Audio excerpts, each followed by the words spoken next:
Hello friends, welcome to our channel Navarasa பார். So இன்னைக்கு பேச போகிற டாபிக் பார்த்தீங்கன்னா, எங்கே பார்த்தாலும் ஒரு ஹிட் அண்ட் ரன் கேஸ் போயிட்டே இருக்கு. பூனே, நீங்கள் எல்லாருமே பார்த்துருக்கீங்க. பூனேன்றா எங்கே சுற்றி பார்த்தாலும் பூனே பூனே. ஸோ அந்த ஊர் பேர் வந்து ட்ரெண்ட் ஆனது இதெல்லாம் இந்த ஒரு விஷயம்னால ட்ரெண்ட் ஆயிருக்குன்னு சொல்லலாம். ஏன்னா அந்த அளவுக்கு கிட்டத்தட்ட சோசியல் மீடியாவில் ரொம்ப சர்ச் பண்ண டாப்பிக்கா பூனே டாபிக். ஸோ என்னதான் நடந்தது?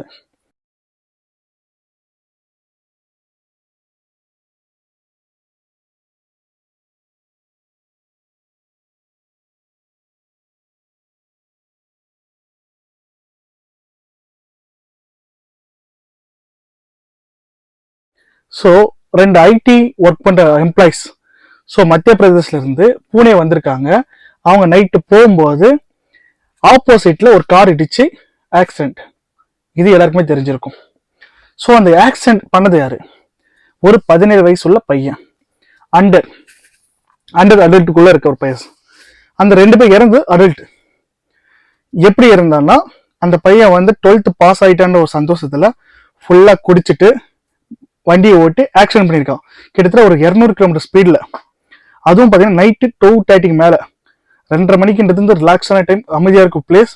பட் அந்த ஒரு மெட்ரோ சிட்டி கேப்பில் அவன் ஆக்சிடென்ட் பண்ணுறதுன்னு வந்து ரொம்ப ரொம்ப இது. நைட் ஒரே ஒரு கொஷின்.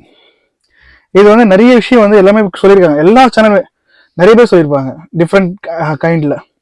ஸோ அந்த 2 பேர் இறந்துட்டாங்க. இதை வந்து மக்கள் பிடிச்சி அவன் ஆக்சிடென்ட் பண்ண 15 மணி நேரத்தில் ஜட்ஜ்மெண்ட் கொடுத்துருக்காங்க. ஸோ நீ பண்ணது தப்பு. ஸோ ஒரு 300 பக்கத்துக்கு ஒரு எஸ்ஏ எழுத, நீ பண்ண பனிஷ்மெண்ட்டுக்கு ரிலேட்டடா.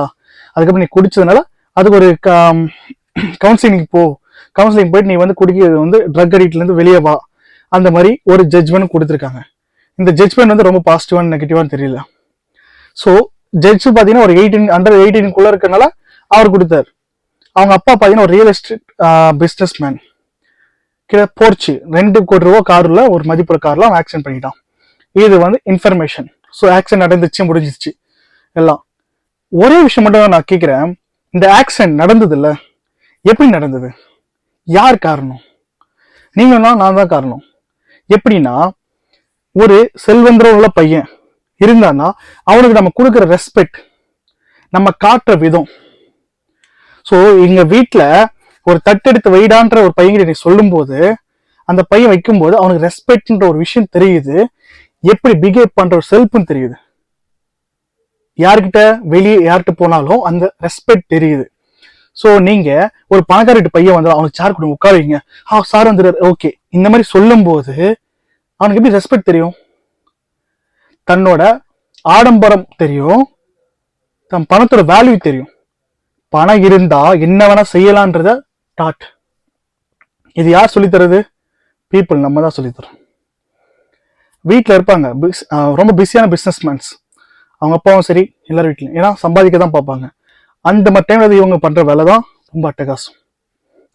இப்போ போலீஸ் செக்கிங் நடக்குது, எல்லாரும் ஒரு கொஸ்டின் பாயிண்ட். நைட்ல இப்போ நைட்ல பைக் எடுத்து போறேன், போலீஸ் எங்கடா பிடிக்கும்ன்ற பயத்துல தான் நம்ம போவோம். எங்க போனாலும் மினிமம் நம்ம கிட்ட லைசன்ஸ்லாம் கேட்க மாட்டாங்க. ஒரு 10 o'clock மேம் போனோம், மிஷினை வச்சுட்டு சார் ஊதுங்க சார். ஏன்னா ட்ரங்க் அண்ட் டிரைவ் இருக்கான்னு தான் செக் பண்ணுவேன். ஏன்னா நீங்க ட்ரங்க் பண்ணா உங்களுக்கு மட்டும் இஷ்யூ இல்லை, உங்க ஹெல்த் இஷ்யூ தாண்டி வெளியே பப்ளிக் ஏதோ இஷ்யூ ஆகுன்றது பயப்படுறாங்க. ஆக்சிடென்ட் நடக்கும், இல்லை நீங்க இடிச்சு நீங்க கண்ட்ரோல் மிஸ் பண்ணா இன்னொருத்தங்க அடிப்படும். ஸோ எல்லாத்துக்கும் காரணம் ட்ரிங்க். அதையும் மேல நம்ம பணக்காரன்னா இவனுக்கு வந்து மரியாதை தரணும், அவனை ஒரு மாதிரி பார்க்கணும், ரிச்சா பார்க்கணும், அந்த தன்மையை மாற்றணும். இது பணக்காரன் இல்லை, மிடில் கிளாஸ் இருந்தாலும் லோ கிளாஸ் இருந்தாலும் ரெஸ்பெக்ட்ன்றது நீங்க சின்ன வயசுல சொல்லிக் கொடுத்தா மட்டும்தான், ஸ்கூல் லைஃப்லயும் சொல்லிக் கொடுத்தா மட்டும்தான் ஒரு ஸ்டூடெண்டா சரி ஒரு பர்சனா இருந்தாலும் சரி அவன் ஹியூமன் பீனா மாற முடியும். இந்த ஆக்சிடென்ட்டுக்கு மெயின் ரீசன் அவன் நமக்கு சொல்லி தர விதம் தான், நம்ம வளர்க்குற விதம் கரெக்டா இருந்தா எந்த விஷயம் இல்லை. ஸோ இது ஜஸ்ட் உங்ககிட்ட இன்ஃபர்மேஷன் ஷேர் பண்ணலாம். ஏன்னா நிறைய எங்க பார்த்தாலும் அந்த ஒரு விஷயம் தான் இருக்கு, ட்ரங்க். இந்த ட்ரங்க் காரணமே நம்ம கொடுக்குற சப்போர்ட், நம்ம கரெக்டா வளர்க்கலன்னு நான் சொல்லுவேன். ஸோ இனியாவது நம்ம பார்த்தோம்னா ஒரு ஜென்ரேஷன் போனா இன்னொரு ஜென்ரேஷன் மாறணும்னு சொல்லுவாங்க. இந்த ஜென்ரேஷன் நம்ம எல்லாரும் இப்படி வளர்த்தோம்னு வச்சிங்களேன், ஆட்டோமேட்டிக் அடுத்த ஜென்ரேஷன் செம்மையா இருப்பாங்க. அந்த ட்ரங்க் அண்ட் டிரைவ்ன்ற ஒரு வார்த்தை இருக்காது. நீங்க குடிக்க நினைச்சா குடிங்க, வீட்டில் குடிங்க, வெளியே போய் குடிக்காதீங்க. குடிச்சாலும் டிரைவ் பண்ணாதீங்க. உங்களை மட்டும் எஃபெக்ட் ஆகாது, உங்களால மற்றவங்களுக்கு எஃபெக்ட் ஆகும். இது வந்து நிறைய நீங்க சும்மா சர்ச் பண்ணி பாருங்க, கிட்டத்தட்ட எவ்வளவு வீடியோஸ் நம்ம இருக்கு ட்ரங்க் அண்ட் டிரைவ்ல. நம்ம அது ட்ரோல் பண்ற மாதிரி ஃபன்னியா சிரிச்சிருக்கும் நிறைய வீடியோஸ். இப்போ நீங்க ஜஸ்ட் நீங்க யூடியூப்ல சர்ச் பண்ணி பாருங்க, ட்ரோல் வீடியோஸ் பார்த்தீங்கன்னா ட்ரங்க் ட்ரோல் வீடியோஸ் பார்த்தீங்கன்னா நிறைய பேர் பைக் ஓட்டது கீழே விழுறதுன்னு. அந்த பர்சனோட பேரண்ட் ஹியூமன் பீனா நினைச்சு பாருங்க, நம்ம ரிலேட்டிவா இருந்து எப்படி இருக்கும்னு. ஸோ இந்த மாதிரி காரணம் எல்லாருமே தவிர்க்குங்க. தயவு செஞ்சு குடிக்கிறத கண்ட்ரோல் பண்ணுங்க. முடிஞ்ச அளவுக்கு கவுன்சில் போயிட்டு மாத்திக்கோங்க. ஒரு ஹெல்த்தியான ஒரு உலகத்தை நம்ம வாழ கத்துக்கலாம். லைஃப் நல்லா இருக்கும். ஏன்னா ட்ரங்க் முடிச்சாலே நிறைய ஹிட் அண்ட் ரன் கேஸ் நிறைய இருக்காது. சல்மான் கான்ல இருந்து நிறைய பார்த்துருக்கோம். ஸோ நிறைய விஷயம் நம்ம சொல்ல வேணாம். ஓகே, இதே போல அடுத்த நியூஸ்ல உங்களை மீட் பண்ணுறது உங்க நவரஸ் சூப்பர் டீம். பாய்.